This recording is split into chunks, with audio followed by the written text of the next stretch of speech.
Thank you everybody for coming tonight. Hey, I keep seeing new faces each week and that's kind of fun. Welcome to the Mount Gretna School of Arts lecture series hosted here in the Pennsylvania Chautauqua's Hall of Philosophy.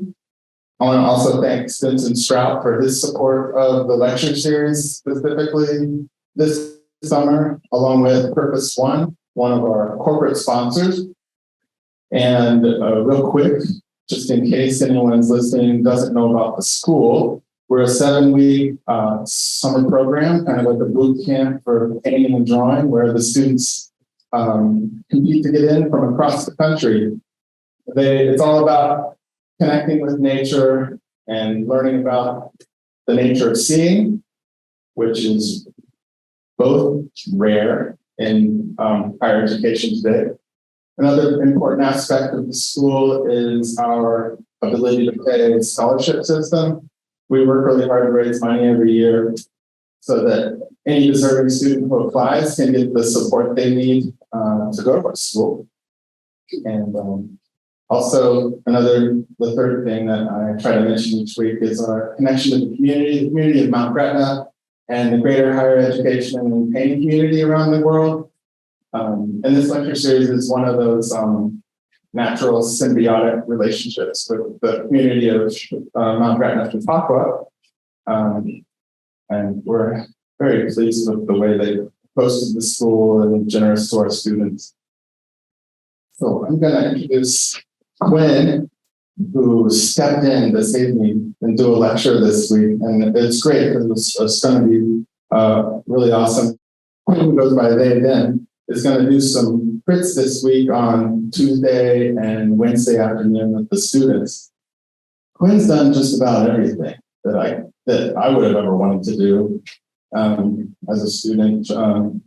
But they were a student of Heidi and I's at PCAT a long time ago. Like that kind of weird. I would have always wanted to be a student of myself.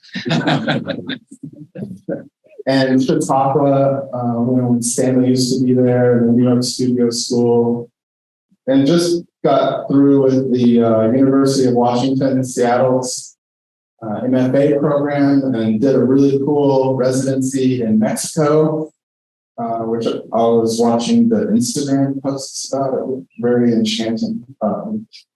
So I'm really happy that they're here tonight. Hey everyone, can you hear me? Yes. Cool. All right, so yeah, I'm Quinn and I am super happy to be here and share my work and my journey with y'all tonight. That's the title of my talk, Integration of Inner and Outer Worlds. So for me, this does the thing where it displays like something that is so much about our lived experience, this outer world that we all, share and live in together, but also it has so much emotion and feeling and energy that I think must come from Matisse's inner world, which is maybe unknown to us, but he lets it happen on the canvas. And this is something I always wanted to be able to do, was to express my lived experience through the lens of this imaginative, meandering, fantastical, dramatic inner worlds that I have. But it took me, a long time to figure out how to do that. So this is a Cézanne painting, and I didn't know how to make a painting like that, Matisse one, but we looked at Cézanne a lot in school, and I was really, really moved by the way he looks at the same motif over and over again. And through this continual looking and documenting his experience of seeing this, that you can see many different versions emerge. So when I was at Pennsylvania College of Art and Design, in order to figure out how to make these things that I wanted to make, I started with, working from observation. So I put a still life in my studio and I painted that. It was interesting for me. But what was more interesting for me was taking about 5 or 8 steps back from that still life and seeing how it existed in space. I had this awesome little studio that was mostly gray, concrete, whatever, white walls, but it had a window to outside. And I spent a lot of time in there. Kind of, you can see the bottom of the picture has this red thing happening, and so it was me like looking over my shoulder at the still life, and I became really excited about the movement that happens when not just the still life, but everything that happened around it. And so I made all these paintings and drawings of the space as it changed over time, but I also kept them up. So then I started doing this thing where I make because I'm observing the space, I started to make paintings of the paintings and the drawings, and it became this really self-reflected inner world of mine. And this is one where I did a self-portrait in front of a mirror, but so the mirror is in front of me, and then this painting I had done was behind me, so then the mirror could reflect the painting.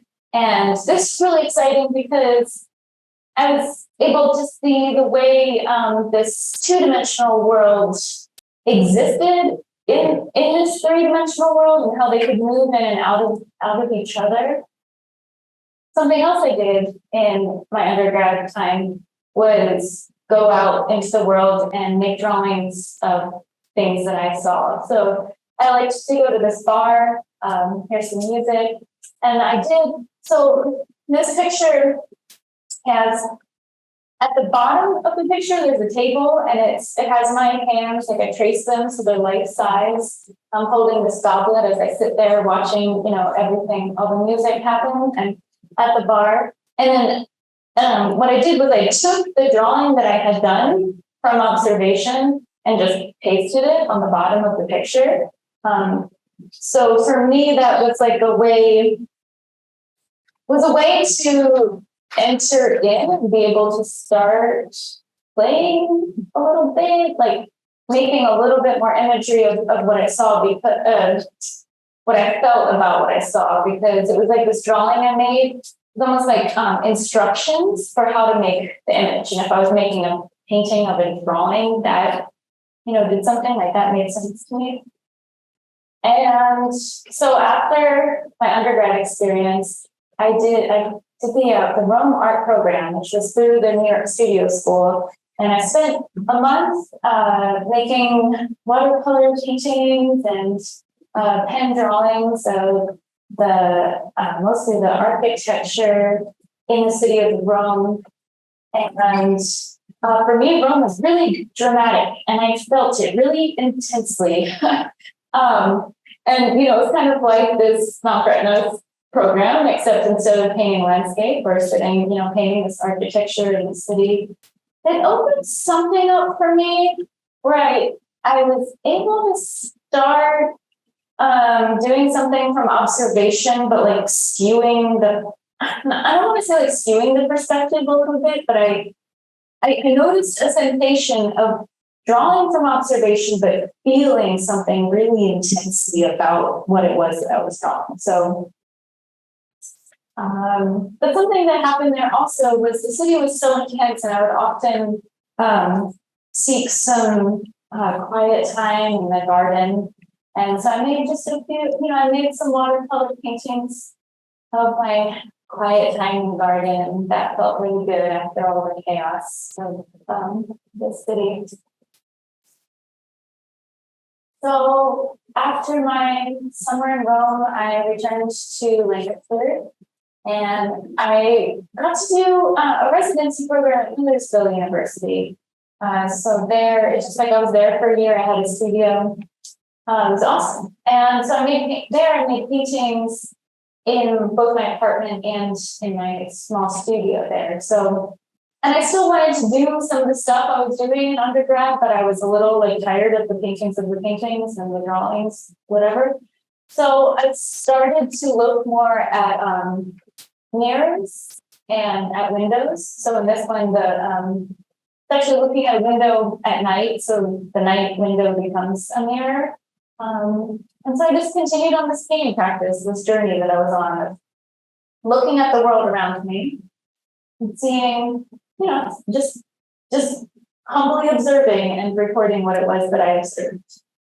And I did this really big one in my apartment. And because I was working on something that was so large, I started to see how the room would, things look different from different perspectives, and made this like curving situation happen. And it became more and more interested in the movement of something that stood still, and seeking, trying to find this movement more in my work. So I made this giant painting in my studio. The studio was like really skinny and really long, and it was all concrete, and there was no windows. And I was like, "Ooh, what are we doing here?" So I got this huge canvas, and I knew I was interested in movement, and I wanted to see stuff happen. So I put a TV in the studio and put on a movie. And I started to make an observational painting of my studio as the movie played. And so what happened was, the movie kept changing, and I was painting the movie from observation. And so I had to spill out of the frame of the TV to make room for all of this stuff that was happening. It was so fun because it was, I can be a little like uptight or something, and I have to have like, this thing gave me permission to start playing a little bit more visually, because I found out that even if I made an image from intense observation, but it was this thing that was moving, I couldn't capture it. It was great. That was a big one for me. Okay, so also something I started doing was coming here to MGSoA School of Art. I was really lucky to be in the 2014 first year class here, and I had painted some landscapes before, but it was here that I really became immersed in it. So the images you'll see of this are over a few summers. I've been here a number of times.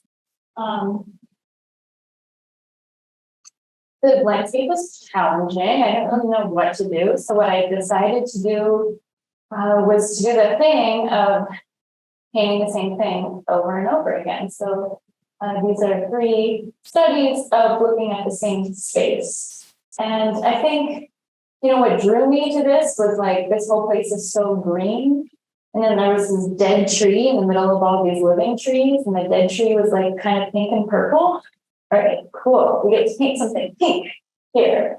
So I think that's what initially attracted me to it.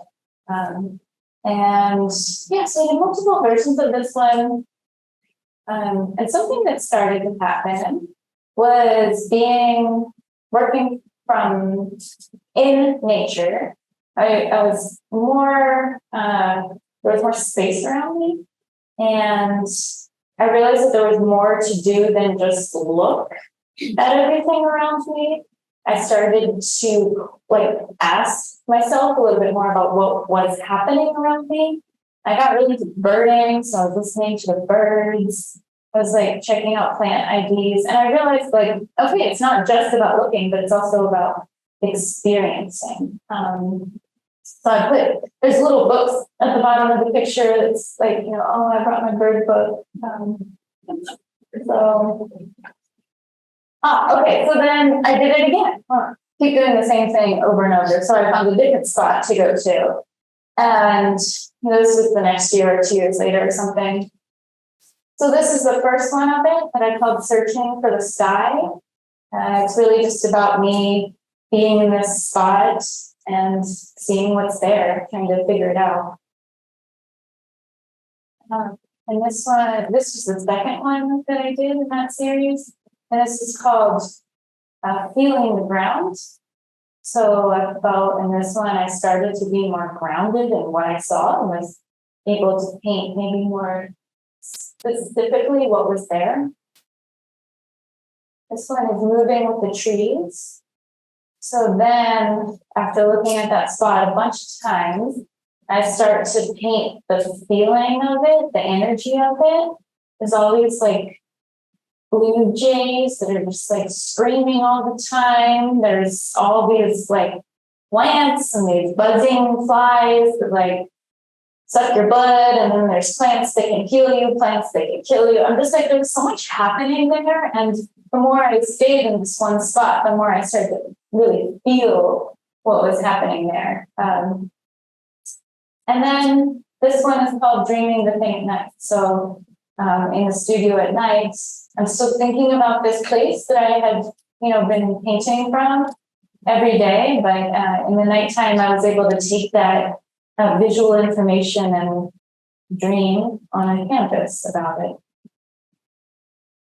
And then even one step further is a while later, well, not here in Mount Gretna, but at my home studio, just remembering all that I had seen and just retelling the story completely from my own head as whatever fantastical way I wanted to express it. And here's one more. So after all that, just returning to Gretna to paint the landscape, and this one, I feel like I don't know. Do trees make jazz music? No. So I get to do other stuff too. There's a music festival that I was going to every summer, and I got to be on the visual art team for this festival. And they just gave me giant, this is all made of like 4 by 8 foot panels. And they just gave me all these panels and all this house paint and kind of just let me paint whatever I wanted. So many summers in a row, I got to do this. And something happens, when you're painting something so ginormous, it's like physically challenging to do, like climbing on scaffolding, like, I don't know, just really having to make big decisions. And also make big decisions. And then it's a totally different world than painting in your studio, because this is making paintings for people to enjoy. Like the whole purpose is for people to have fun looking at them. So I had a lot of fun making them. And it forced me into some kind of abstraction, working so big and also just trying to be more inventive. This one was just based off of a conversation I had with a friend, and sitting in front of the window in our small apartment in Philly, and music comes on the radio and starts to hang in the air, mixing with our conversation, daydreaming about the plants, just really these murals that I did were just such room to play and invent. And so after all this, after the room and the studio at Millersville and landscape painting and big mural painting, I felt like it was starting to come together where I could really take a drawing, make a drawing from observation, but let myself invent into it and start to make an image about what I saw, but through the lens of my inner world. So the way I was doing it was, making small drawings from observation and then turning them into paintings. So that's like, these are the drawings. And then this is the painting. These are the drawings.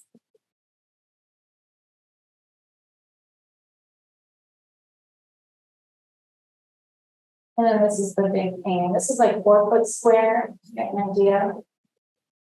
Yeah, so just taking a moment from life where we're just sitting in the living room and something cool happens where it's New Year's Day and this like filtered light comes in through the Christmas tree that's still sitting in there, and there's like hazy smoke in the air from somebody making pancakes, and there's Tom Waits music playing on the record player, and there's all these things happening, and I just like catch this moment and then get to go to the studio and really like dream about it for a long time. And I also yeah, I tried a lot of different things. So one thing that I got to do was work intensely with an art dealer who lives in Quarryville. And with her, we did things that were so far away from working from observation. We do here. It was more of observing my inner world. So this one, she said, make an image of how you see yourself and how others see you.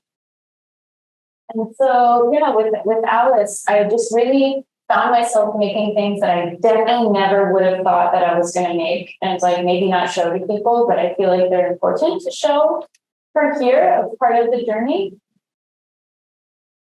And so then on her property at this place, on my 27th birthday, I started this picture. And I feel like this is the one that really did the thing that I wanted to happen. My integration of inner and outer worlds, where I really started this from direct observation. I had my watercolors outside with the paper, and I was trying to paint, everything that I saw. And it's really subtle. There's kind of a grid up there, but I kept adding paper because it kept getting bigger and bigger. Yeah, I just found this, like, for me, it was the perfect middle ground of painting what I saw, but then everything that I felt about it, everything that was like on the periphery of my mind, wondering, the words come in, like I said, like they come through on the radio and they just land on the picture. And I have a memory of this other painting I did, which I showed you a few slides before. And then that just popped itself onto the picture. Because I think, so much more happens than just what we see. We have all these things going through our system. And so for me, this one felt like I was able to do that. And then, this is a sweet picture a friend of mine took of me, but also to give you an idea of like scale and material. So after making that one, I was like, okay, now I know what to do. Like, I'm making images on paper. They're with acrylic paint. I'm collaging colors, shapes, and letting it do like weird things, like going back and forth between this more open space and then filling it in, and maybe deciding I don't like that thing, and then I'm cutting it out and making it a thing on its own. It's just like this tangle of like weeds in Philly somewhere, but going to this space and making observational drawings of them and using them as information to make this bigger, more expressive version. So pasted at the bottom of the picture are all the images I used that helped me to make the bigger picture. There's something about that too, like the way I was looking over my shoulder in my observational paintings, and the way I was putting like a table at the bottom of an image to enter in. I think that having this little vignette of reference images at the bottom also was giving me permission to go really kind of wild at the picture part of the picture. And then this one too, like I worked on this one for so long that I let myself have a visual daydream of it. So it's almost like these are like opposite pictures of each other. And just, so this is a really good time for me.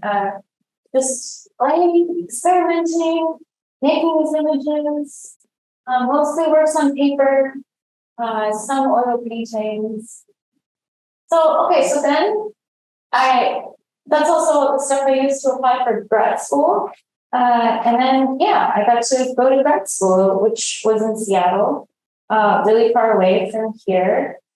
I lived in Pennsylvania my whole life. And then I was like, okay, I guess I'm going to drive to Seattle now. And I got an opportunity to make a mural right before I left. So if you're in Lancaster, this is right near the Mulberry Art Studios. And so I made a picture of my emotional preparation for moving from the East Coast to the West Coast.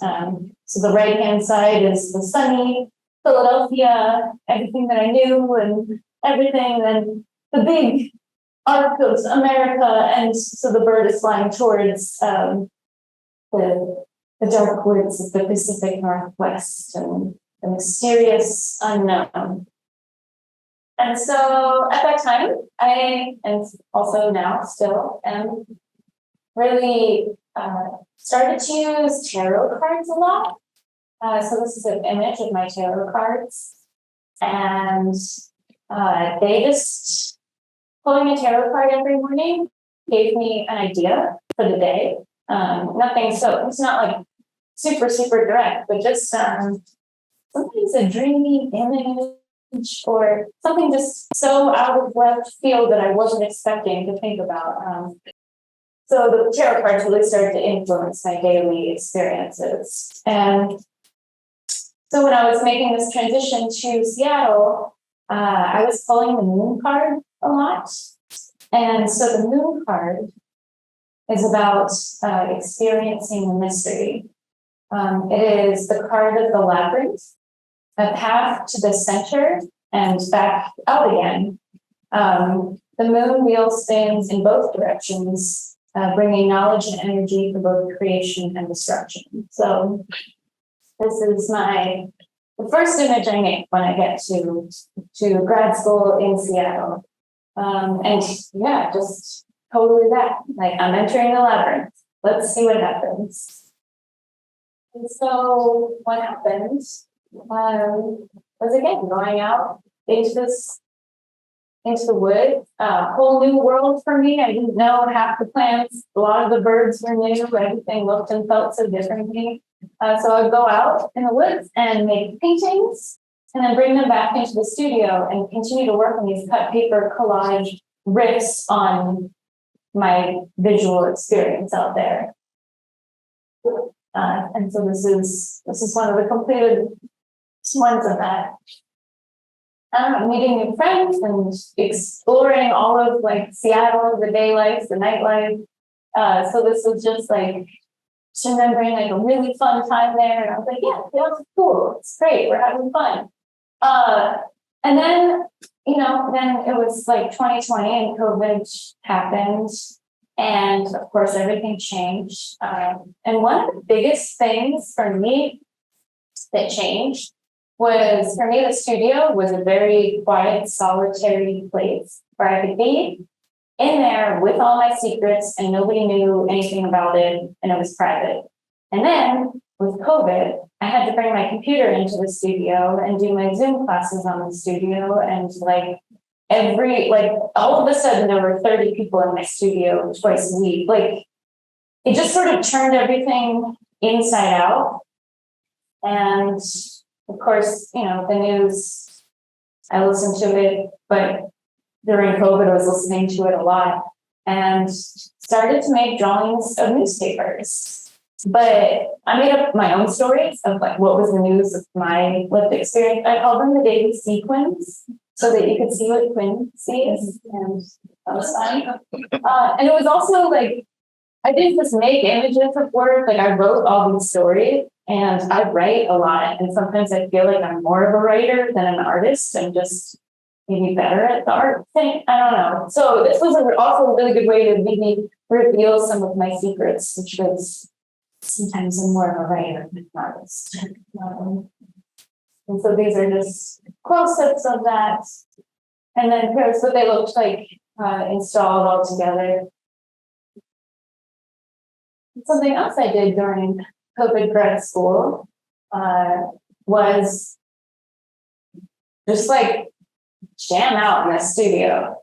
And I painted the floor, I painted the walls, I put paper up on the ceiling, but what I wanted to do was to make a safe space where everything, it was like the walls started to like absorb, everything I'm thinking about. And I don't know if we can play it. I feel like it's possible. What I did was I had some artwork in the gallery and then made a tape line. I'll send you a YouTube link. Y'all can check it out. But so yeah, the room was intended to be a safe space where I invited people to go in by themselves because, social distance and everything, to go into this room and invite them to stay there for a while, to be there as long as they needed to be. And while they were there, they were just free. I felt like there was so much tension happening that I was just like, here's a place to relax and enjoy something beautiful. But then also I painted my whole studio, and then I had this painted up studio to paint in.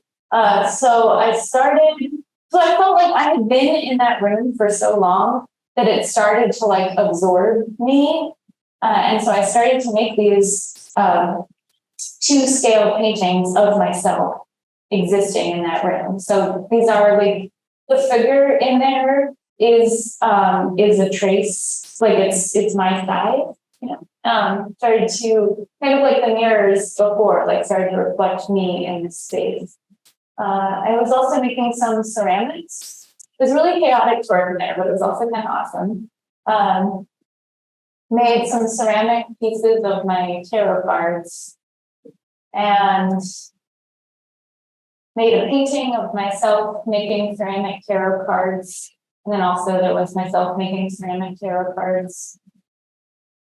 There was an image of a lot of feelings and calling to my garden to help me with physical and emotional ailments. And there's one of me tending the garden and thing happening where the hands moving in the garden, harvesting the herbs, body is busy working, and these ancestral spirit energies start to hang out, and they make ghost figures. I don't know, they just start to exist.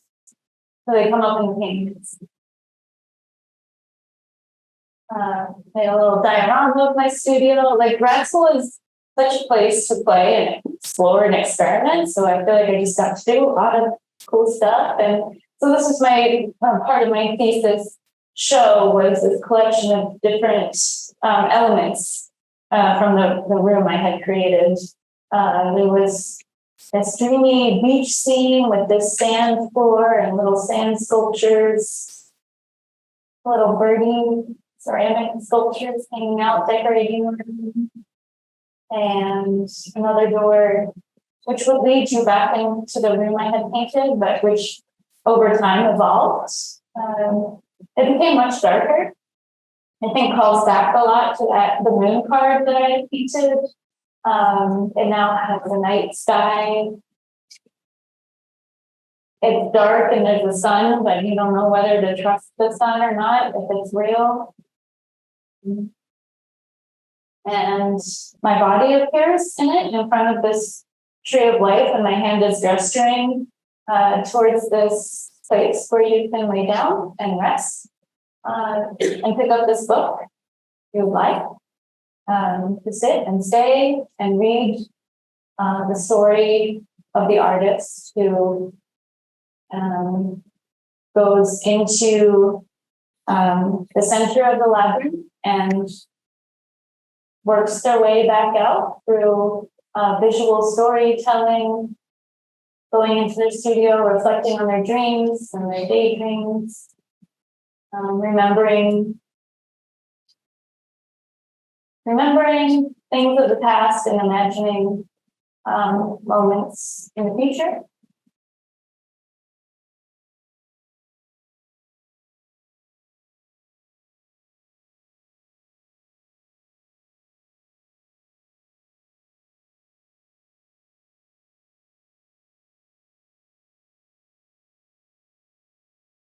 So they emerge at the end of this as a figure who has been through a lot, but has grown in that time. This is also when I came out as non-binary. Just like seeing myself maybe stripped from a lot of the ideas I had, and from going into this labyrinth and then coming all the way back out, just ready for what's next. Which was, taking a step back. After grad school, I felt like I had a lot more space. I got a studio again, but there wasn't as intensive a timeline. COVID was way more chill. And so yeah, I made this image, which still shows the little red figure making the tarot cards. But if you look from the bottom up, it's the idea is like, you ever did a thing where you stand up and then like you get the fuzzies in your, like you get like a little dizzy. So it's like waking up and you get the fuzzy image and then like you have to settle in for a minute and pull the tarot cards, and the tarot cards will tell you the story of what might happen or what may have happened, and stay dreaming about maybe distant lands or places to travel to. And above all of that is these angel spirit energies hovering above. I liked Seattle a lot, but it was also, it rained a lot. It was a little, dark and intense. So there was a lot of times of introspection and, again, examining what it feels like to be in this body. And so this is a painting of inside looking out. And this is a painting of outside looking in. Because what my body was doing a lot was gardening. Gardening felt really cathartic. Was also just like totally coming into my world in major ways. And this is, some image of my garden and painting from it. So I still have this, working from observation is still so important to me. I think maybe, displaying them with this altar space is a way to, invite the viewer to enter into this image in this world. And so, here's my garden, and it moves throughout the seasons. This is the garden in November when I put it to bed for the winter, because also at that time I decided it was time to make a big life shift. And me and this is Little Blue and I left Seattle and went on a big adventure. So there's like us in the redwoods, and then driving, like Big Sur. I really needed to like shape up my visual world, and I got to see this stuff, which like I had never seen before. Taking on this whole, I'm going to travel, see what happens. I don't know where I'm going to end up, but in late November, early December, I ended up in this place in the desert called Wonder Valley, which was kind of a sanctuary space for artists to come and make art out of odds and ends and trash. And this is a sculpture that is there. It's a death shrine. And I just fell in love with this space where like things like this happen. Like, I don't know, it's magic. And so I settled in there for a little bit and make drawings of what I saw, what I felt, what happened, what I dreamed about. I tried to do some somatic therapies and make images of how my body was feeling. And I couldn't grow plants there, but I could make plant sculptures out of trash. So I did that. So these are some planties growing in the desert. So then I recently, in February, I got to go to Mexico and do an art residency there. The plants in Mexico, they were different than the plants I had known further north. And I was in this beautiful studio where like one whole wall of the studio was windows that looked out to this garden. And just like two different ways of the light passing through the windows. So I was so excited to be in this place and experience new things. And I was also like really missing my garden. With my garden, I tended it so lovingly, and I was also, my occupation before I left was a gardener. So my body was like, what are you doing? You're not gardening. So in Mexico at this residency, I got some soil, and I made a garden bed. I tilled the soil and found rocks in the soil and used them to create a structure of the garden that looked a lot like the garden I had in Seattle. I planted some seeds and I watered them in. And while I waited for the plants to sprout, they take time. I did my research about all these plants. Went to the gardens and the markets and found these medicinal herbs and how they were displayed, and just got to know all of these like plants I had chosen to grow in the garden. We made studies of the plants and brought material of the plants to, like, energetically connect and maybe promote the plants in my garden to grow. So yeah, the garden seed sprouted, and the plants grew big. I had a lot of fun playing with the different papers I found in the markets in Mexico. And then the flowers all started to bloom.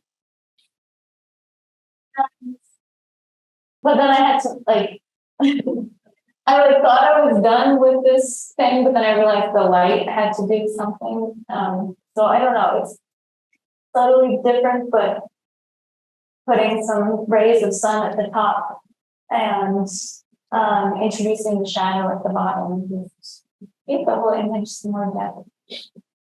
Felt like it really brought it into life.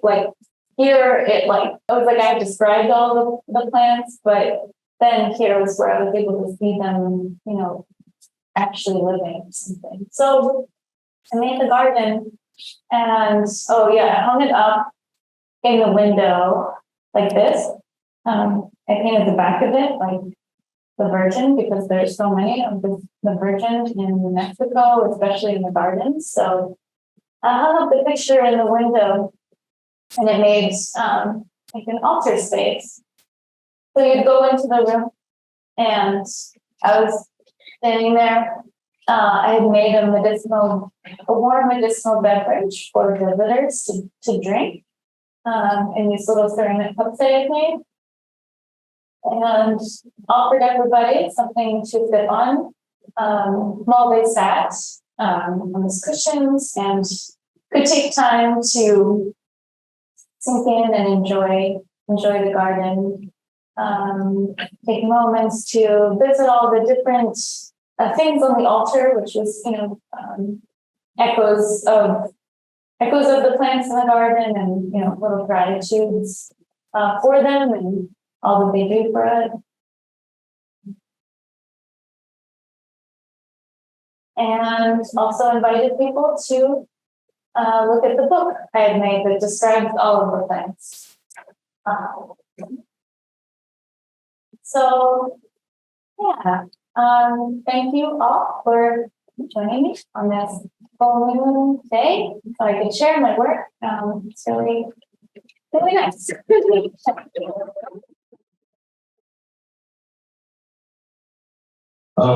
You mentioned your writing practice, and I wanted to know just a bit more about that, what kind of journal, or the details. Yeah. I do journal a lot. My mom was a really good writer, and she would write a lot of she was a journalist. And so I think I just always had her influence on me. I journal pretty extensively, and I just enjoy writing. I enjoy it a lot. So when I have to write essays for things, like when I was in school and stuff, it was always hard, but I also really liked it. Mostly journaling. How do you choose and mix your colors? Yeah. For me, color was always a very intuitive kind of thing. study the color, like color wheel and color mixing and everything in school, but it really was so intuitive. I wish I could say more, but when I was here and trying to figure out all these greens, Martha did say to make sure that all my greens related to each other, and I found that a very, very helpful direction because there's so many of them, and like I don't know, like so it's like you could just put all these different ones there, but thinking about warm and cool colors a lot.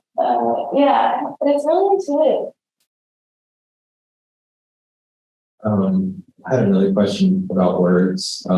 I noticed in some of the things you have writing that's like backwards or upside down even. I wondered like why do you have like reason why you did that or just like that, you know? Yeah. So like I said, I like how words we're hearing them a lot. And I guess sometimes I think if they land on the picture, it doesn't have to be oriented in a way, like it could be like mirrored on or reflected on. So I think they just like have to land however they want. But also there's something of like the words can be read so directly and so clearly. So if you mix them up or make them a little blurry or backwards, I think the viewer has to work a little harder to see them and to get them. So it's not as direct as like just read a word and like you can label it like an icon thing. You know what I mean? Like because I want the words in the picture as this like narrative from your head, but I don't want them to be so obvious that they take command of it. At the beginning of your work that you show is mostly from observation and then it's become more synthetic and from imagination. I'm wondering like how's that, like how do you process it differently? And yeah.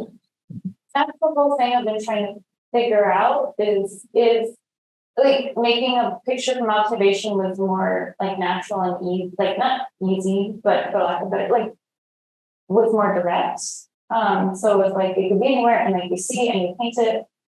Making a picture from inside of me and invent it was so much harder to figure out. So my journey through working from observation and learning the language, the visual language of paint and form, I think it's almost like strengthened my muscles. At some point I was like, okay, now I can make those images of what I make up and from my head, and because I strengthened my muscle, like my painting muscles from observation, and I was able to use them for this synthetic. Yeah. There seemed to be, to me, like migration towards a performance aspect, performance art component, as well as the installation. What would you say is at the core of that performance? Are there performance artists in our history that you think of? Would you speak to that? Yeah, it's funny that you asked that because I had some images that I totally didn't put in here that are like me on stage doing this thing. Like I'm coming out of my shell, like, and I think that's what this whole thing also has been of like, I was like so shy and afraid to talk, and I was like super, super quiet. And I think through my visual art journey, I'm really like coming out more and more, and feeling more interested to express myself in a more direct way. My dad's a musician, and I was always kind of like, oh man, he can get up on stage and do all this stuff, and it's cool. And I wanted to, but I didn't know, like I was like so afraid to. So yes, now that my inner and outer worlds are more integrated, I'm starting to find a way to lessen the gap and start doing something more performative. I have an instrument in my car that I'm learning how to play. I'm starting to sing a little bit. So yeah, I'm finding that is definitely on the next steps. And the person I met in Wonder Valley is a performer, and she kind of like helped me, like hold me in that direction. So yeah. I have a question about so I see like your paintings that you have more frontal and like the image is more coming from your imagination or the result of it somehow reminds me the manuscript from the medieval time. Because I mean even between your earlier times of like those large mural for work, they really reminds me the outer piece format. So like, is there any connection when you make those art decisions? Did the painting process? So there's, I guess, two things. One is my heritage. I'm of Irish heritage. I can't say this. My ancestors are Irish, and I feel like I showed that one painting of like working in the garden, and then the ancestors show up, and like I think the more I'm making images and getting more in tune with my body, the more I start to feel these energetic connections in that way. And so so that is happening, and I'm thinking more about things like the Book of Kells and these like medieval like manuscripts, these like really old ancient Irish things. And also I am really into tarot cards and kind of witchy practices. And so that involves a lot of like making altar spaces. And for me, that's been really nice to have that outlet for this visual idea of an altar, because I was raised Catholic, and I don't really resonate with that, like religion, but in Catholicism, growing up, going to church, I was exposed to so many like visually stimulating altar pieces. So now I have like an outlet for that that feels good for me. Does that answer your question? Yeah. Okay. My first comment is it's an extraordinary amount of work that you've done on a very short period. I'm just staggered. I'm not sure where you're going with it or what your influences are in terms of maybe the art world. It doesn't have anything to do with it. And interesting that your father's a musician and your mother's a writer. And those are two very different art forms in a way that are obviously influencing the way you sing or you play an instrument. I decided not to put too many influences on here because I'm like, I don't know, I was like so in my own world that if I started to like relate it out, I may have just like spiraled out. But yeah, I think it's important. Something I do definitely is co-inspiration, yes, from the art world and from other artists, but also just from walking down the street, going to a bar, hearing some music, reading a fiction novel, sitting on the bus, watching everything pass by. I feel like it's just all so important and so stimulating and influential that it just all plays such a role. It's awesome.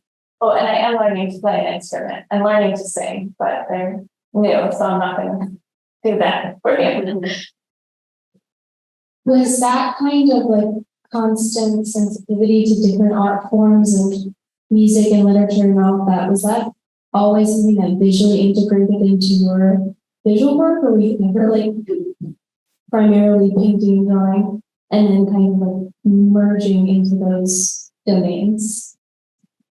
I think it was all really like interesting and exciting, like all these things. And then I went to art school and I really did focus on more. I mean, I could list so many of the artists that I looked at, and I will. I will. And so I did go into the like painting, referencing painters and all of this stuff. And it was so good. It was so like dense and so much happening.